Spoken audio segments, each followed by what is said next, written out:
to Matt Patrick and your morning news.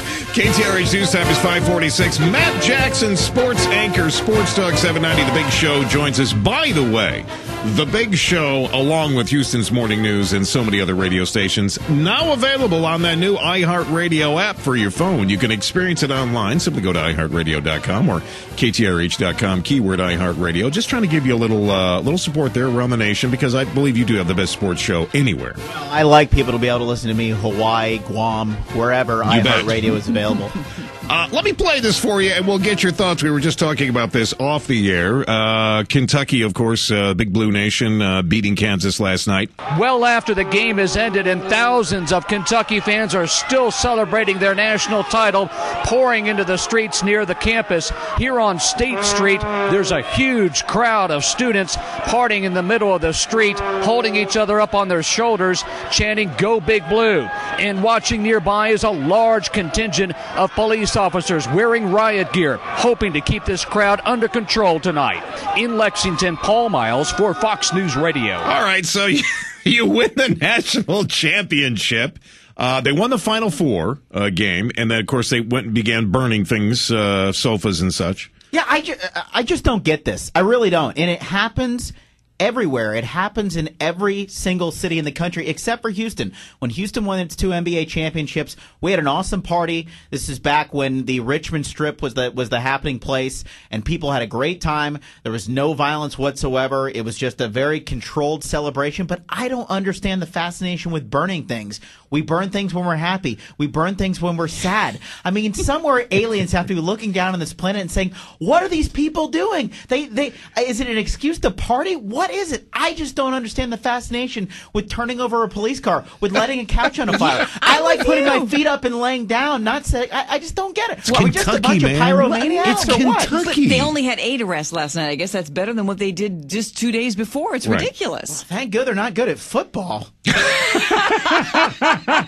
So, I mean, did the game go as expected? As I was watching, I thought, "Oh, you must be so happy." Well, I mean, it was pretty much. The thing that's amazing is that Anthony Davis, he went without cold last night, even without scoring a point. Yeah. He dominated the first half. 9 rebounds and 4 block shots in the first half without even scoring a bucket. He only made 1 field goal the entire night, but he still controlled it with the steals, the block shots, the rebounds, the assists.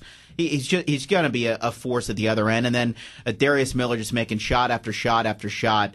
Just a very clutch performance. Kansas tried to come back late, but you never really got the sense they were going to be able to get over the hump. Kentucky was the best team in the country from pretty much the word go in November, and they earned it. As much as it pains me to give John Calipari credit, he did a very good job. I was going to ask you, but you said it. So I mean, you got to give the guy some credit. He won the national championship. I would, although if I was the NCAA's president, I would have handed him that trophy and say, "Enjoy it now, because of course you'll be vacating it again in 2 to 3 years." All right, well, listen, let's take a quick break. When we come back, we got baseball this weekend, opening weekend here in Houston for the Astros. We're very, very excited about that. I think that I'm going to be going to one of the games. I'm not exactly sure. I'm trying to. You got any tickets? There's sections available at the ballpark, I'm sure. Well, I mean, I thought maybe you might have an in since you're the sports guru around here. Well, I don't know. If you want to be Matt Jackson, you can wear my media pass, I suppose. Well, maybe that's an idea. There you go. All right. We'll talk about baseball coming up in just a second. You're back with more Matt Patrick. KTRH News Time is 5:52, and again, we are joined by sports guru, sports anchor of Sports Talk 790's The Big Show, Matt Jackson, who's all dressed up today. What gives, my friend? Astros luncheon. They're hosting the media at the ballpark today to kind of reacquaint us with their new general manager, Jeff Lunau, and kind of the whole crew with Jim Crane, and just kind of get us set for the season to come, which, of course, for the Astros opens up on Friday night against the Colorado Rockies. One interesting baseball note yesterday. Do you guys remember back in probably the mid-20s when everybody made a big deal when Babe Ruth was making more than a president, $80,000 a year? Well, sure. Lois was there. I can only imagine what the president must be thinking about that now, because Joey Votto, first baseman for the Cincinnati Reds, signed a contract yesterday, 10 years, $220 million. Now, I didn't meet Babe Ruth, but I know Joey Votto, and he ain't no Babe Ruth. No, he's not. I mean, and now granted, Joey Votto might have had a better year than the president, but hey, that's another story totally entirely. Yeah. But man, oh man, $220 million to play a kid's game. What a beautiful country we live in. And, I mean, this should be a great weekend to start baseball. They're against the Rockies. You've talked about this as a team that you're going to look at from a lot of different angles, but every time when you start a new season, hope does spring eternal. Well, there's no doubt about it. They're undefeated, at least until Friday night, and I am guaranteeing a win on Saturday, and here's why.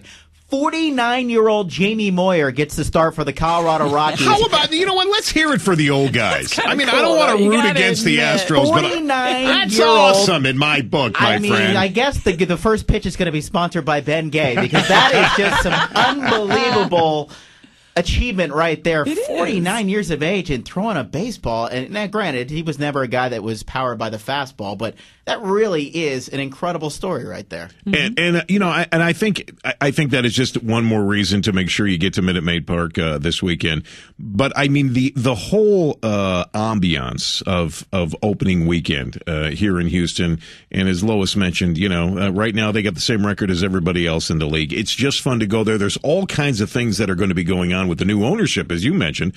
There's going to be all kinds of events that'll be taking place for the fans, hopefully a bit more fan friendly this weekend. The most important thing everyone needs to know, and it's 3 words: $5 beer. And that's what America's all about, and that's what baseball's all about. And we look forward to that beginning on Friday. There's actually going to be a couple exhibition games out at Minute Maid Park. Why do I bring you in here? Beginning today, Chicago White Sox tonight at Minute Maid Park, and then again tomorrow afternoon. So if you've been missing your baseball team, they'll be back in action, and of course all the games right here on You're stealing my thunder again. Oh, why do I bring you in here? Here, I'm going go ahead, finish up. up. You a soft pitch, and you can hit it right out of the park. Where do you hear all those Astros games, man? Right here on the mothership. News Radio 740 KTRH. You can hear all of your Astros. Good to see you, and it's nice to see you in men's clothing. Well, thank you very much. It's always nice to have Matt Jackson from The Big Show. Sports Talk 790.